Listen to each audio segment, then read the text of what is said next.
Breaking news now on the Fox Report. The White House finally responding to evidence provided by Fox News that the Obama administration is sending unsolicited emails to private citizens about health care reform. Its statement, and I'm reading in part, the White House doesn't purchase, upload, or merge from any other list. Again, all emails come from the White House website, as we have no interest in emailing anyone who does not want to receive an email. Fox has offered the White House examples of what hundreds of people all over the country are saying, that they've received emails that they never requested. Fox senior White House correspondent Major Garrett is live in Washington and pretty much at the center of all of this. You posed all the questions that essentially got the White House to finally respond, and now when they do respond, they say they did not send emails to those that did not request it. So what gives? The White House is essentially, Julie, blaming third parties, either interest groups on the left or interest groups on the right. And the mechanism that the White House tells us they believe is behind people receiving emails from the White House that they did not request and do not want is that these interest groups have essentially conducted, the White House says to me, online petitions, meaning they complain or they support something that the White House is doing, and send in all the membership lists on their various advocacy groups in the form of an email. Those email addresses then, because of this online petition activity on the White House website, become embedded in the White House website list and then are sent back out when the White House decides to send out an email communicating some particular policy decision. In some cases, viewers of ours received the president's speech in Cairo. In other instances, they've received health care updates. The most recent one, of course, was David Axelrod's letter that went out on Thursday, the one that provoked my questions at the briefing. I can tell you this, I'm going to read out the full statement from the White House in just a second to our viewers, Julie, but this statement has been cleared by the White House counsel's office. It was cleared by Robert Gibbs. The source of it is Nick Shapiro, who works in the White House press office and is in charge of new media. I can tell you this statement has been scrubbed for the better part of 2 days because the White House wanted to make sure it knew what it knew and what it was representing. It could defend and could honestly tell the American people is behind this. But clearly, this is not a trivial matter. For a while, the White House treated it as if it was a trivial matter. They now, with this statement, acknowledge a lot of people are legitimately concerned and, in some cases, more than concerned, upset about this. Let me read the full statement that we just got from the White House, exclusively to the Fox News channel. The White House email list is made up of email addresses obtained solely through the White House website.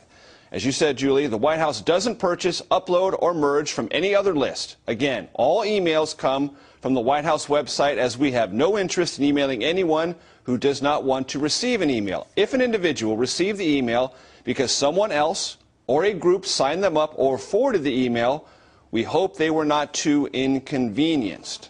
Further, we suggest that they unsubscribe from the list by clicking the link at the bottom of the email or tell whomever forwarded it to them not to forward such information anymore. We are implementing measures to make subscribing to emails clearer, including preventing advocacy organizations from signing people up to our list without their permission when they deliver petition signatures and other messages on individuals' behalf.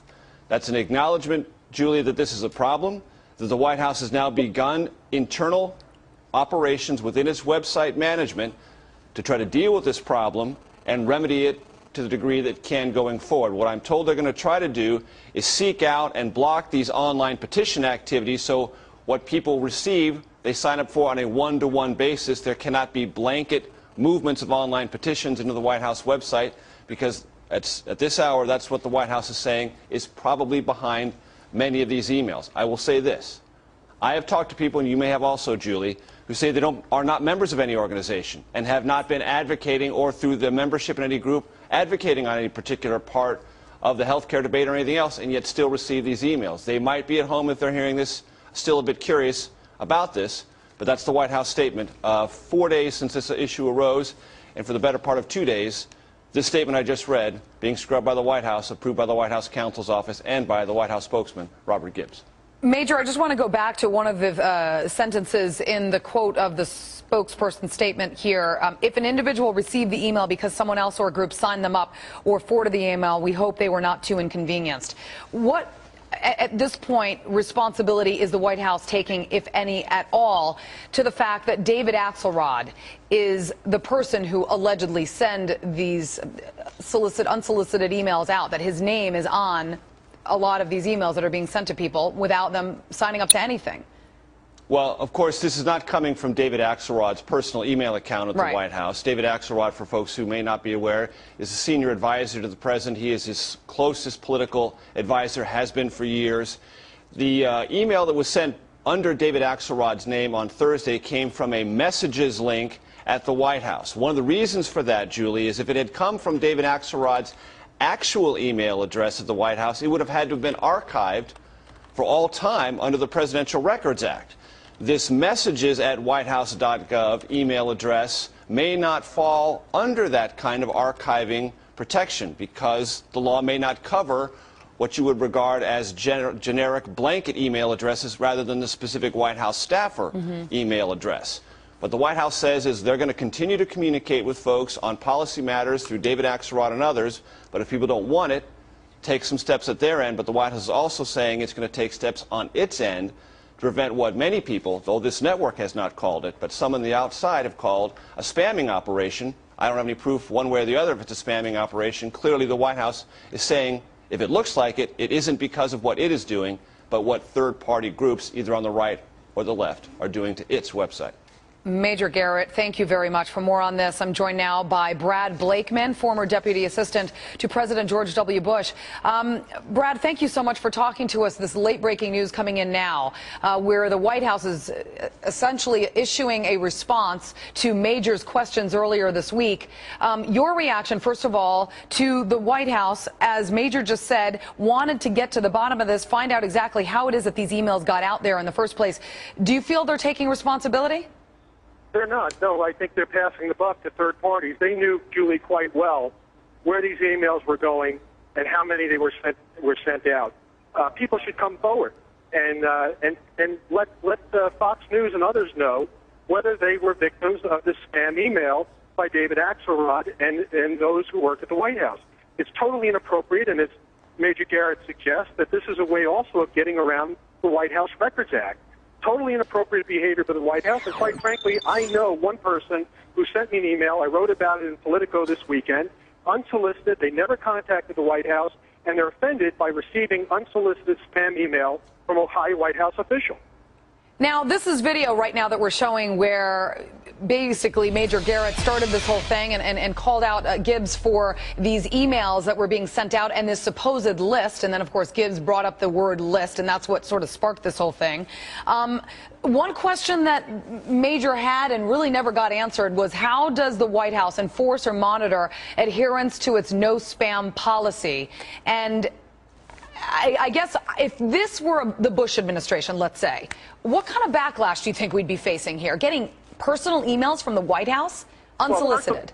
Well, unsolicited emails of Karl Rove, who held the same position as David Axelrod in the White House. They've done this on presidential policy that they feel people were offended by or not supporting. Karl Rove would have been asked for his resignation by Democrats. There would have been calls for an investigation, especially when as Major suggests, that this is a way of getting around the White House Records Act and keeping emails archived.